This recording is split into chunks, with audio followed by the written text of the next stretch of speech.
আসসালামু আলাইকুম। হিসাব বিজ্ঞান বিভাগের বিবিএ তৃতীয় বর্ষের ছাত্রদের জন্য আজকে আমার এই অনলাইন ক্লাস। আমি জেরিনা আফরোজ, সহকারী অধ্যাপক, হিসাব বিজ্ঞান বিভাগ, ঢাকা কলেজ, ঢাকা। আমার অনলাইন ক্লাসে তোমাদেরকে স্বাগত। আজকে আমি তোমাদের সিলেবাসের অ্যাক্ট 3003 কস্ট অ্যাকাউন্টিং বিষয়ের chapter 7 job order and batch costing এটা সম্পর্কে বলবো। আমাদের এখানে লেখা আছে job order costing with example. What is job order costing with example? Job order costing is a costing method which is used to determine the cost of manufacturing each product. This system takes place when customers order small unique batches of production. Job costing include the direct material, direct labor and manufacturing overhead for that particular jobs. Example হচ্ছে interior decorators, advertising concern, film studio, furniture making concern and so on. তাহলে আমরা এই ডেফিনিশনে দেখতে পেলাম যে আসলে আমাদের job order কস্টিংটা কি। একটা স্পেসিফিক জবের জন্য, জব মিনস হচ্ছে এখানে বোঝাচ্ছে কোনো স্পেসিফিক কোনো প্রোডাক্ট তৈরির জন্য আমরা যদি কোনো ম্যানুফ্যাকচারিং অর্গানাইজেশনকে কোনো অর্ডার প্লেস করি, কোনো কাস্টমার যদি কোনো অর্ডার প্লেস করে, সেটাই হচ্ছে job order costing. That means এখানে বলাই আছে আমাদের যে কাস্টমারের অর্ডারগুলো স্মল হবে এবং ইউনিক ব্যাচেস অফ প্রোডাকশন। তার মানে এখান থেকে বোঝা যাচ্ছে যে অর্ডারগুলো ছোট হবে কিন্তু এক একটা অর্ডার কি ইউনিক হবে, ইউনিক প্রোডাক্টের জন্য তারা কি করবে, অর্ডার করবে। এটাই হচ্ছে আমার জব অর্ডার কস্টিং। এবং এখানে প্রত্যেকটা জবের জন্য আলাদা আলাদাভাবে স্পেসিফিকভাবে একটা নাম্বার থাকবে। যে আমি যদি কোনো ফার্নিচার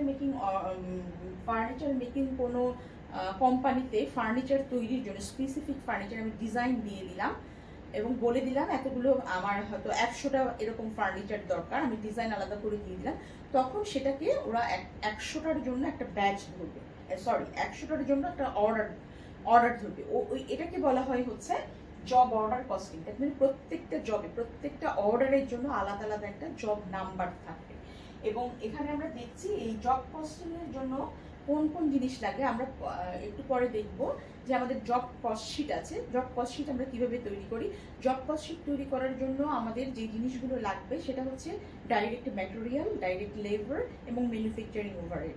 আমরা আগে কস্ট শিট করেছি, একটা কোম্পানির কস্ট শিট, ম্যানুফ্যাকচারিং অর্গানাইজেশনের কস্ট শিট তৈরি করেছি, তখন আমরা দেখেছি যে এই জিনিসগুলো দিয়ে আমি কি করব, আমার একটা জব অর্ডার তৈরি করব।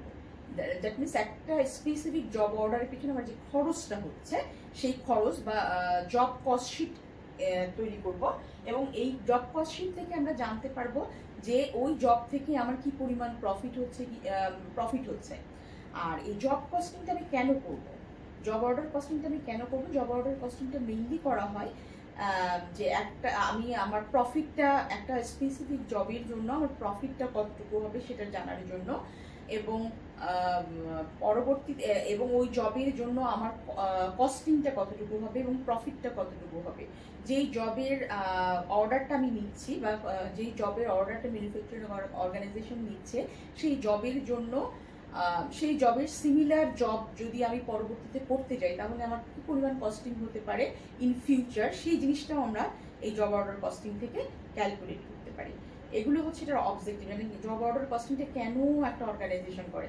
আর স্পেসিফিক জব অর্ডার কস্টিংগুলির এখানে সুবিধা হয় কারণ হচ্ছে আমরা প্রত্যেকটা জবের জন্য আলাদাভাবে জানতে পারি আমাদের খরচ কত হয়েছে, আমাদের প্রফিট কতটুকু হচ্ছে, বা সিমিলার যদি কোনো জব করতে যাই তাহলে সেটার কস্টিং কত হবে, বা কোনটা প্রফিটেবল জব।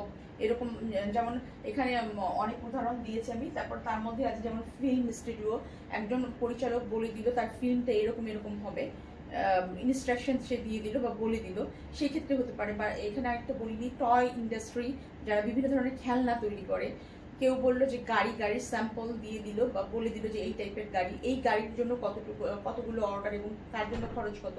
আরেকজন হয়তো কাস্টমার বললো যে না আমার ওইটা আরেক রকমের গাড়ি লাগবে, তার জন্য কস্টিংটা কত। এবং দুইটার মধ্যে আমরা কম্পেয়ার করতে পারি যে দুইটা গাড়ি তৈরির জন্য কোনটা প্রফিটেবল, কোন ধরনের গাড়ি তৈরি করলে অর্গানাইজেশনের জন্য বা কোম্পানির জন্য প্রফিটেবল হবে, কোনটা মোর প্রফিটেবল, সেই জিনিসটা অ্যানালাইসিস করার জন্য মেইনলি এই জব অর্ডার কস্টিংটা তৈরি করা হয়। এবং এই জব অর্ডার কস্টিংয়ের মাধ্যমে আমরা কি জানতে পারি যে স্পেসিফিকভাবে একটা জবের জন্য একটা অর্ডারের জন্য ইউনিক অর্ডারের জন্য আমার খরচটা কতটুকু হচ্ছে। এখন আমরা দেখবো main feature of job order costing.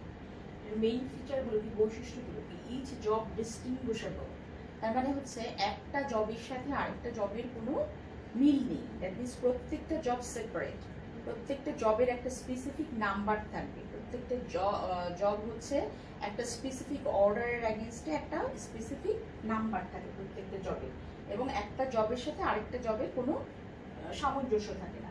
Customer specific, এখানে প্রত্যেকটা কাস্টমারের আলাদা আলাদা রেফারেন্স বা রিকুইজিশন বা রিকোয়েস্টের পরিপ্রেক্ষিতে এই জবগুলো করা হয়, যার জন্য প্রত্যেকটা কাস্টমারের যেহেতু আলাদা আলাদা পছন্দ থাকে এবং তাদের রিকোয়েস্টগুলো বা রিকোয়ারমেন্টগুলো আলাদা আলাদা থাকে, যার জন্য হচ্ছে এই জবগুলো একটার সাথে আরেকটা প্রত্যেকটা কাস্টমার স্পেসিফিকভাবে তার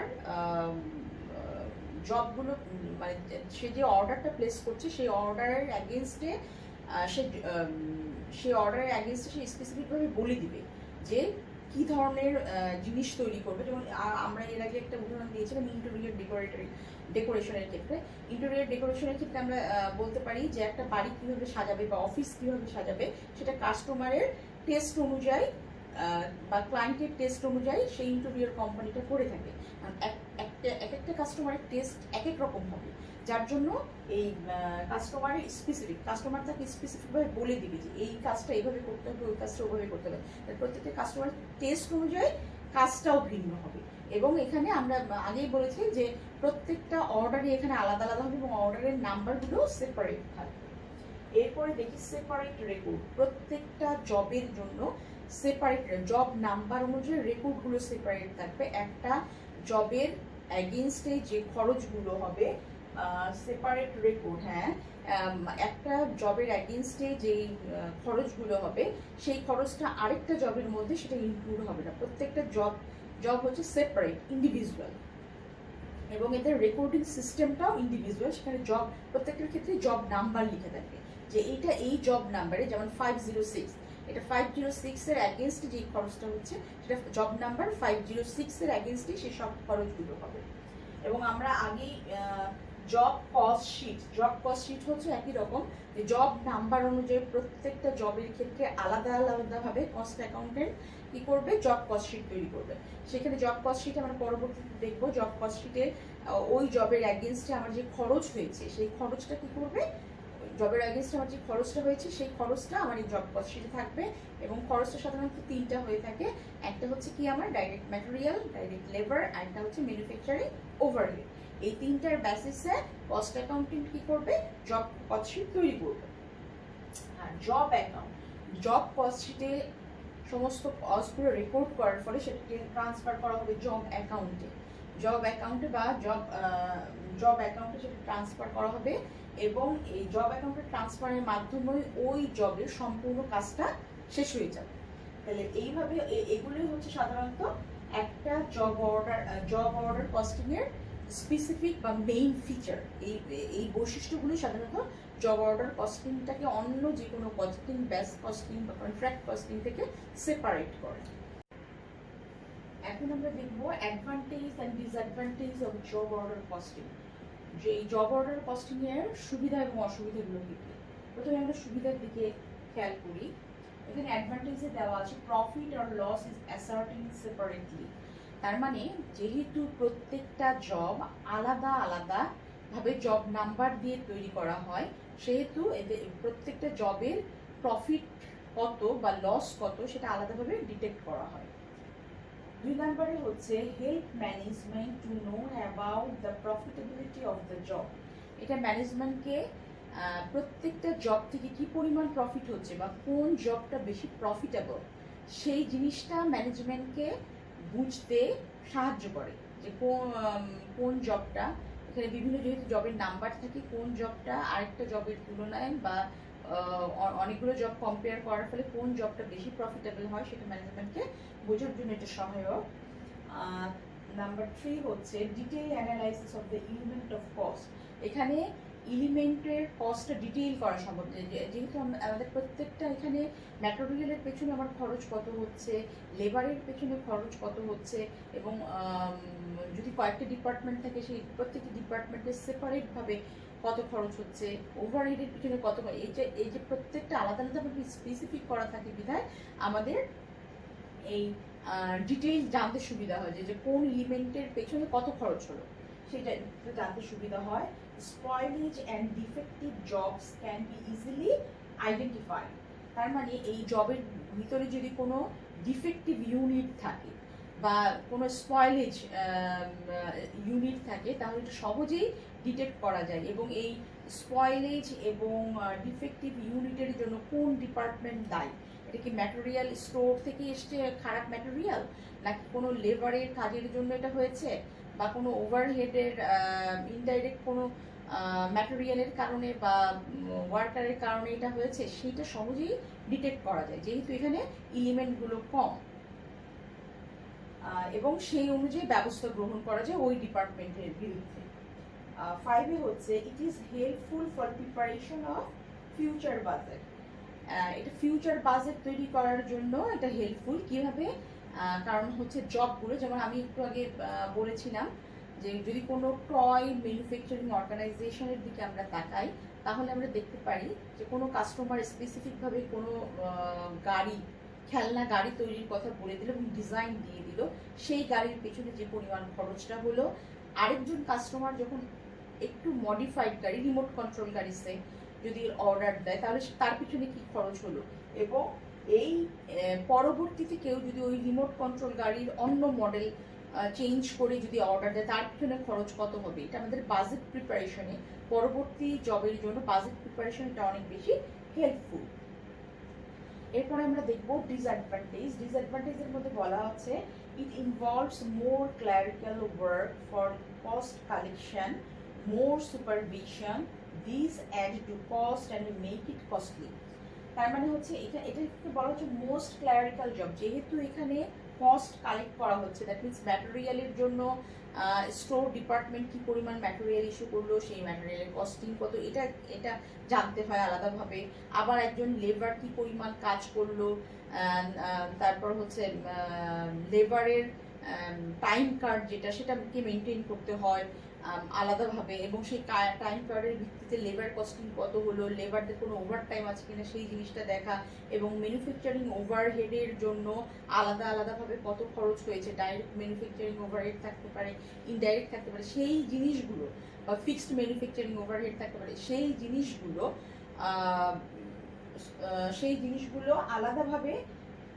আলাদাভাবে করে এই কস্টগুলো কালেক্ট করতে অনেক বেশি সময় সাপেক্ষ এবং অনেক বেশি কস্টলি, এখানে অনেক বেশি লোক ইনভলভ হতে হয়, সেই জন্য বলা হচ্ছে যে এটা অন্য যে কোনো কস্টিংয়ের থেকে একটু কস্টলি। 2 নম্বরে বলা আছে cost R required to B collected for a large number of small jobs, so the chance of error in cost collection are more in job costly. এখানে বলা হচ্ছে large number of small job, এখানে হচ্ছে অসংখ্য ছোট ছোট order থাকে, অসংখ্য, যেহেতু জব অর্ডার পছন্দ মানে বড় অর্ডার থাকে না, ছোট ছোট অর্ডারগুলো থাকে এবং অসংখ্য থাকে, যার জন্য কি হয় ইরর মানে ভুল হওয়ার সম্ভাবনাটা এখানে বেশি থাকে কস্ট কালেকশনের ক্ষেত্রে।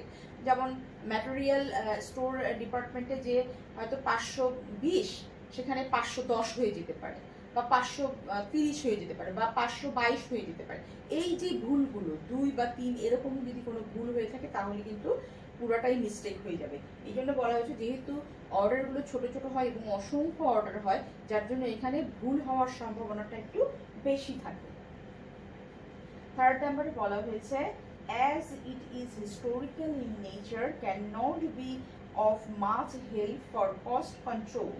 যেহেতু এটা হিস্টোরিক্যাল, দ্যাট মিনস আমরা আগেই বলেছি যে এই জব অর্ডার কস্টিং এর জন্য কাস্টমার যখন তার স্পেসিফিক কোনো অর্ডার প্লেস করে তখন সে একটা কোটেশন চায়, ম্যানুফ্যাকচারিং অর্গানাইজেশনের কাছ থেকে একটা কোটেশন চায়, প্রাইস কোটেশন চায় যে আমার এই কাজটা করার জন্য কতটুকু কি পরিমাণ টাকা লাগবে, বা ওই পার ইউনিট প্রোডাক্টের খরচ কত হবে যে স্পেসিফিক অর্ডার দিল তার জন্য।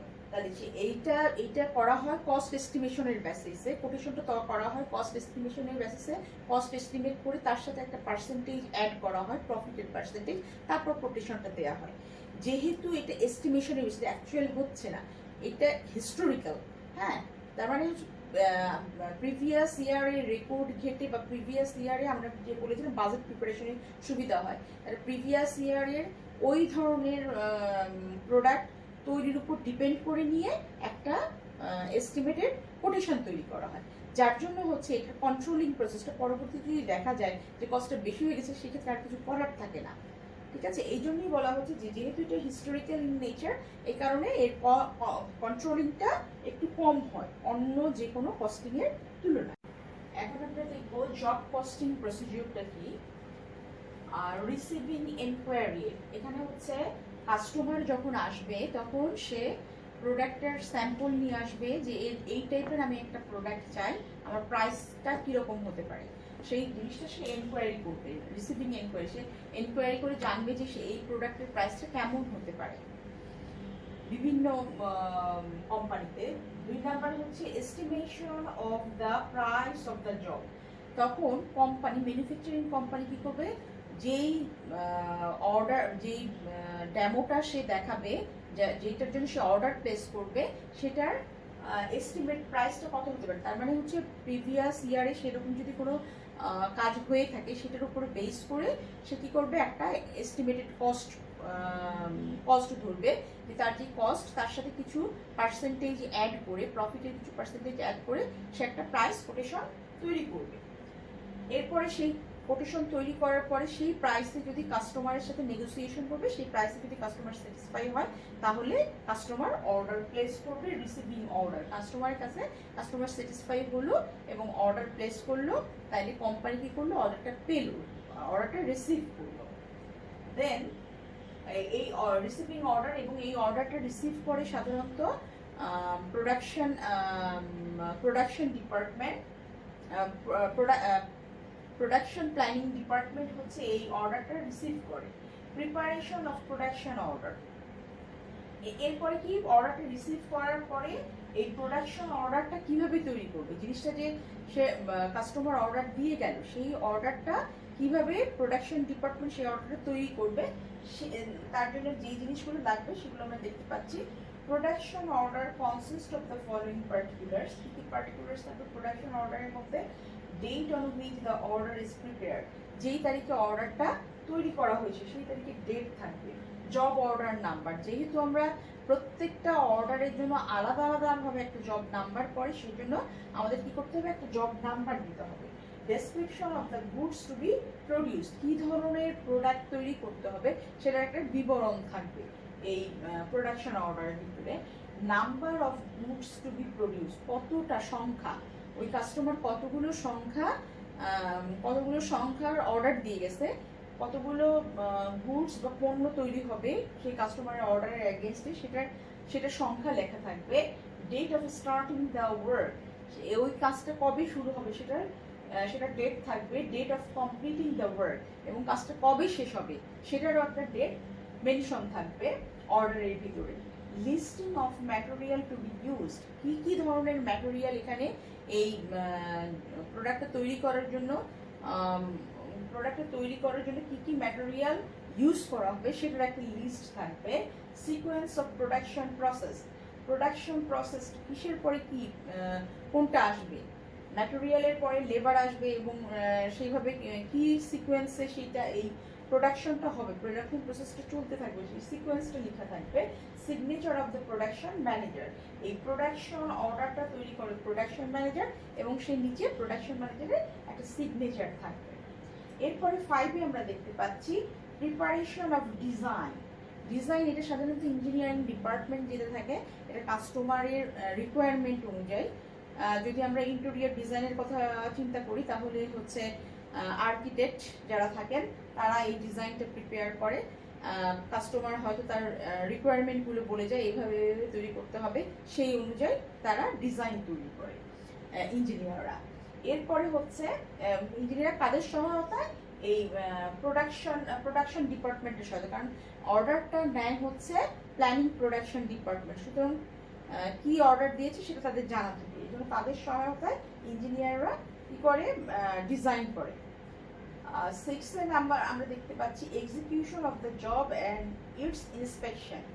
জবটা শুরু হয়ে গেল, কাজ শুরু হয়ে গেল, ডিজাইন করার পরে কাজ শুরু হয়ে গেল, কাজ শুরু করার পর প্রত্যেকটা স্টেজে কি করবে, প্রোডাকশন ম্যানেজার অথবা সুপারভাইজার যিনি থাকবেন, যিনি কাজটা সুপারভাইজ করবে, কাজটা যেই মানের চেয়েছে কাস্টমার সেই মান অনুযায়ী হচ্ছে কিনা, যে ম্যাটেরিয়াল সে দিতে বলেছে সেই ম্যাটেরিয়াল অনুযায়ী হচ্ছে কিনা, এবং কাজটা যে সময়ের মধ্যে শেষ করার কথা সেই সময়ের মধ্যে কাজটা শেষ হবে কিনা, কাজে কোনো ডিফেক্টিভ আছে কিনা, এইগুলো সাধারণত সুপারভাইজ করতে হয় টাইম টু টাইম, এবং এগুলো ইন্সপেকশন করতে হয়, কোনো প্রোডাক্ট স্পয়েলেজ হচ্ছে কিনা বা কোনো প্রোডাক্ট ডিফেক্টিভ আছে কিনা, এগুলো তাদেরকে খেয়াল রাখতে হয়। এবং লাস্ট ওয়ান হচ্ছে এবং প্রোডাক্টটা ইন্সপেকশনের পর প্রোডাক্টটা তৈরি হয়ে গেল, ডিসপাস অফ দ্য গুডস, এবং লাস্টে যে প্রোডাক্টটা তৈরি হয়ে গেল সেই প্রোডাক্টটা কি করা হলো, কাস্টমারের কাছে হ্যান্ড ওভার করা হলো, এবং কাস্টমার কি করলো, তার সাথে যে আগে প্রোডাকশন প্ল্যানিং ডিপার্টমেন্টের যে অ্যাগ্রিমেন্ট ছিল যে কিভাবে তার পেমেন্টটা করা হবে, মোড অফ পেমেন্ট, এটা কি চেকে হবে নাকি অন ক্যাশ হবে, ক্যাশ অন ডেলিভারি হবে, কিভাবে হবে, সেই অনুযায়ী পেমেন্টটা করে কাস্টমার তার প্রোডাক্টটা নিয়ে যাবে এবং বা কাস্টমারের কাছে ওই কোম্পানি পৌঁছে দিবে। এই হচ্ছে আমার টোটাল জব কস্টিং এর প্রসিডিউর। এভাবেই সাধারণত একটা জব কস্টিং সম্পন্ন হয়ে থাকে, যে অর্ডার পাওয়া থেকে শুরু করে শেষ করে কাজটা কমপ্লিট করে সেটা কাস্টমারের কাছে পৌঁছে দেওয়া পর্যন্ত। তো এখানে মেইন জিনিস যেটা থাকবে আমাদেরকে মনে রাখতে হবে সেটা হচ্ছে প্রত্যেকটা জবের জন্য আলাদা একটা জব নাম্বার থাকবে, এবং এই প্রত্যেকটা জবের জন্য আলাদা আলাদাভাবে একটা জব শিট তৈরি হবে, এবং একটা জব শিটের সাথে একটা জব নাম্বারের সাথে আরেকটা জব নাম্বারের যেমন কোনো মিল থাকবে না, ঠিক তেমনি একটা জব শিটের সাথে আরেকটা জব শিটের কোনো মিল থাকবে না।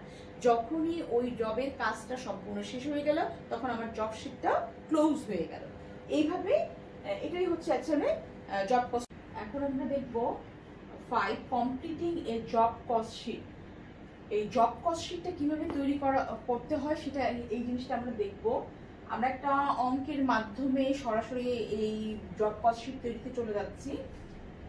ডিইউ অ্যাফিলিয়েটেড 7 কলেজের তোমার 3rd ইয়ার এক্সামিনেশন 2017-তে যে পরীক্ষাটা হয়েছিল সেখানে তোমার জব কস্ট শিট তৈরির একটা অঙ্ক ছিল। সেখানে আমরা দেখতে পাচ্ছি কোশ্চেন নাম্বার 12 এর অঙ্কটা, information of engineering company, job number 538 number job অর্ডারের একটা অঙ্ক, একটা ইঞ্জিনিয়ারিং কোম্পানির দেয়া আছে, এখানে ম্যাটেরিয়াল দেয়া আছে 40,100, ওয়েজেস ডিপার্টমেন্টে এর দেয়া আছে 60 hours at the rate 30 per hour, department B 40 hours at the rate 20 per hour, department সিতে দেয়া আছে 20 hours at the rate 50 per hour. Overhead expense variable দেয়া আছে department A 50,000 for 5,000 labor hour, department B 30,000 for 1,500 labor hour, department C 20,000 for 500 labor hour. Fixed overhead estimated 2 lakh for 10,000 normal working hour. তোমার requirement হচ্ছে calculation of cost of job order number 538। 2 number হচ্ছে calculate the selling price to give a profit of 25% of selling price. তাহলে আমরা এখন একটু job order cost sheet আমরা কিভাবে তৈরি করব আমরা এখানে চলে আসি।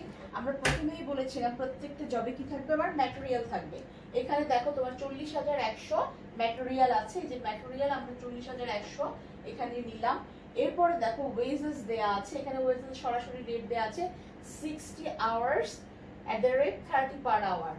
এই যে ওয়েজেস ডিপার্টমেন্টের 60 ইন্টু 30 1800 টাকা, ডিপার্টমেন্ট বি 40 ইন্টু 20 8,000 টাকা 800 টাকা, এবং ডিপার্টমেন্ট সি 20 ইন্টু 50 হচ্ছে 1000 টাকা। তোমার এখানে যেভাবে দেয়া আছে আমরা ঠিক জাস্ট গুণ করলাম। আমরা তো আগেও কস্ট শিট করেছি, সুতরাং আমরা জানি কিভাবে করতে হয়। তাহলে এখানে আমি আমার ওয়েজেস পেলাম 3600। তাহলে আমার ম্যাটেরিয়াল প্লাস লেবার দুটো মিলিয়ে হলো আমার প্রাইম কস্ট। প্রাইম কস্ট হচ্ছে আমার 43,700।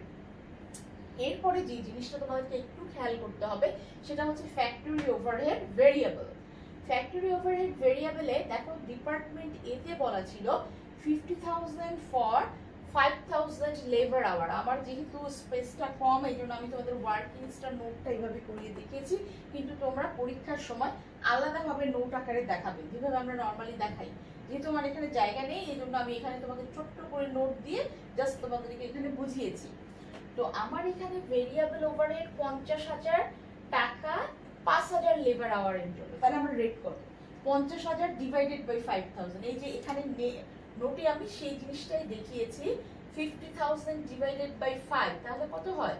10। এই 10টাই এখানে আসলো, ঠিক আছে? ডিপার্টমেন্ট এ 60 ইন্টু 10, এই 10টা আসলো। 50,000 ডিভাইডেড বাই 5,000 যদি আমি দেই তাহলে আমার 10 আসে, তাহলে এই টাকাটা আসলো 6,000 টাকা। এরপরে দেখো ডিপার্টমেন্ট বি তে 40 ইন্টু 20, 40 কিন্তু যে এই ইয়েগুলো সব ডিপার্টমেন্ট দেখো আওয়ার গুলো কিন্তু সেম, এখানে কিন্তু কোনো আওয়ার দেয়া নেই, এখানে রেট দেয়া আছে। ভেরিয়েবল ওভারহেড 60 40 20, এখানেও দেখো 60 40 20 সবগুলো সেম, শুধু রেটটা ভ্যারি করবে, শুধু রেটটা ভ্যারি করবে। রেটটা আমরা পেলাম 50 ডিভাইডেড 5,000। পরেরটা দেখো 30,000 ফর 1,500 লেবার আওয়ারের কথা বলেছে। তাহলে আমরা এখানে 30,000 ডিভাইডেড বাই 1,500 যদি লেবার আওয়ার ভাগ দেই তাহলে আমরা কত পাবো? 20 পাবো। 20 পাবো, এই 20টা আমি এখানে দেখিয়েছি। তাহলে আমার আসে 800। এবং এরপরে দেখো ডিপার্টমেন্ট সি তে আছে 20 ইন্টু 40, এই 40টা আমরা কোত্থেকে পেলাম? এই যে আগের মতোই এখানে হলো 20,000 বলেছে, 20,000 ফর 500 লেবার আওয়ার বলেছে। তাহলে এখান থেকে আমরা কি পেলাম? 20,000 কে 500 দিয়ে ভাগ দিলে আমরা 40 পাচ্ছি, 40 লেবার আওয়ার পাচ্ছি। সরি 40 লেবার আওয়ার না, এট দ্য রেট অফ 40, দ্যাট মানে পার লেবার আওয়ারে 40। তাহলে 20 ইন্টু 40 দিয়ে গুণ করলে আমরা 8,000 পাচ্ছি। তাহলে এগুলো যদি সবগুলো আমরা যোগ করি তাহলে কত পাবো? 2,200। ঠিক একইভাবে ফিক্সড ফ্যাক্টরি ওভারহেডে খেয়াল করো কি বলা আছে? Estimated 2 lakh for 10,000 normal working hour. 10,000 normal working hour, fixed factory overhead. এখানে আগের মতোই যেই আওয়ারটা আমার ওয়েজেসে দেয়া আছে কয় ঘন্টা করে কাজ করে 60 40 20, ঠিক তেমনি সবগুলো সেম 60 40 20, এগুলো হচ্ছে আমার আওয়ার। এখন আমার রেটটা হচ্ছে প্রত্যেকটা ক্ষেত্রে ভ্যারি হচ্ছে। লেবারের ক্ষেত্রে একরকম রেট, ওভারহেড ভেরিয়েবল ওভারহেডের ক্ষেত্রে একরকম রেট, এবং ফিক্সড ওভারহেডের ক্ষেত্রে আরেকটা রেট। ফিক্সড ওভারহেডের রেটটা কোর্স থেকে আসছে, এই যে আমার 2 লাখ আছে, 2 লাখকে আমি 10,000 দিয়ে ভাগ দিব, ভাগ দিলে আমার রেটটা চলে আসবে 20। এখানে প্রত্যেকটা ক্ষেত্রে যেহেতু ফিক্সড এখানে কোনো ভ্যারি করবে না, প্রত্যেকটা ডিপার্টমেন্ট এ বি সি প্রত্যেকটার ক্ষেত্রে কি হবে? 20 করে হবে। তাহলে এই হচ্ছে আমার, আমি যদি প্রত্যেকটা গুণ দেই, ডিপার্টমেন্ট এ আসছে আমার 1200, ডিপার্টমেন্ট বি তে আসছে 800 এবং ডিপার্টমেন্ট সি তে আসছে 400। এখন সবগুলো যদি আমি যোগ করি, এটা যোগ করলে আসবে 2,400 টাকা। এখন সবগুলোকে যদি যোগ করি আমি তাহলে আসে 40,000 প্রাইম কস্ট যোগ variable factory overhead 2,200, fixed factory overhead 2,400।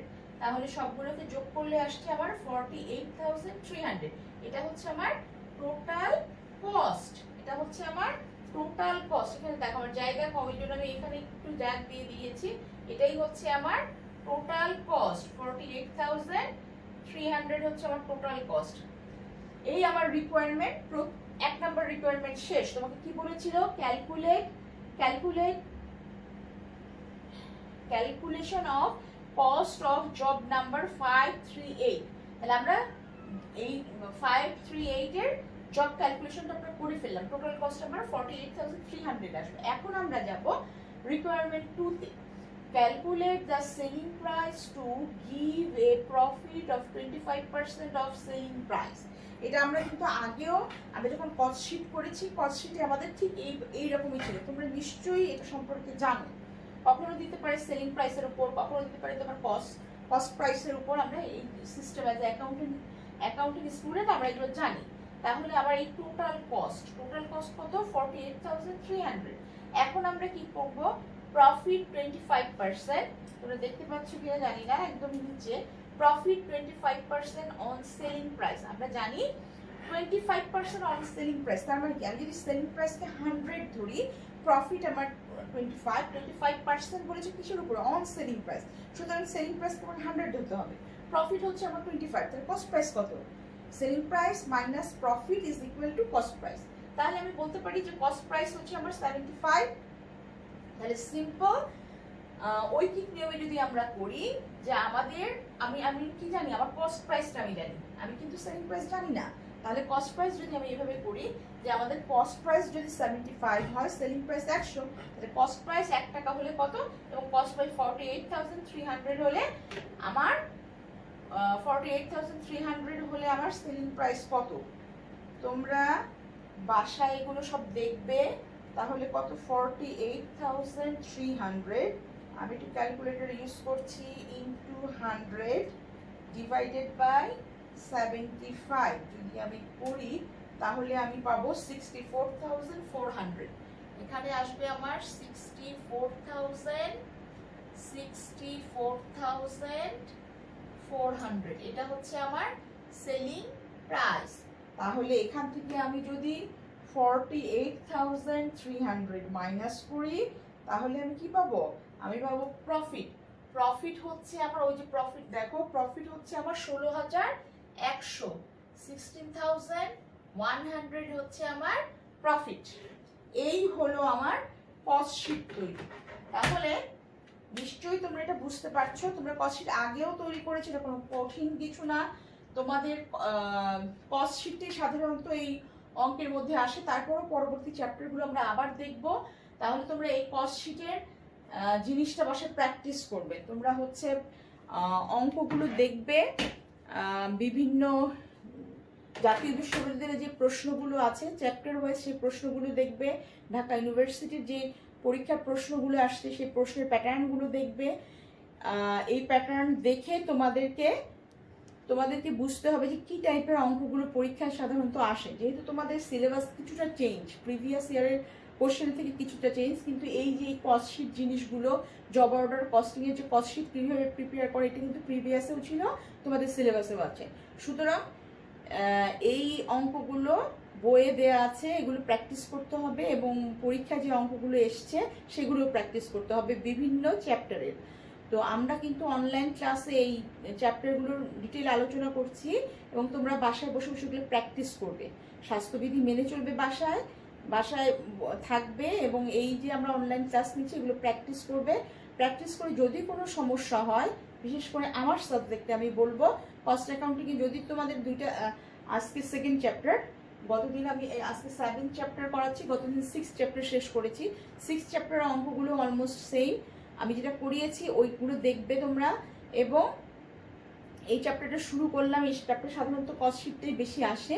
তো এই অঙ্কগুলো ভালো করে প্র্যাকটিস করবে, দেখবে বোর্ডের কোশ্চেনগুলো। যদি কোথাও কোনো সমস্যা থাকে তাহলে কমেন্ট বক্সে অবশ্যই লিখবে, আমরা সলভ করতে চেষ্টা করব। তো আগামী ক্লাস দেখার আমন্ত্রণ জানিয়ে আজকে এখানেই বিদায় নিচ্ছি। সে পর্যন্ত ভালো থাকো, আল্লাহ হাফেজ।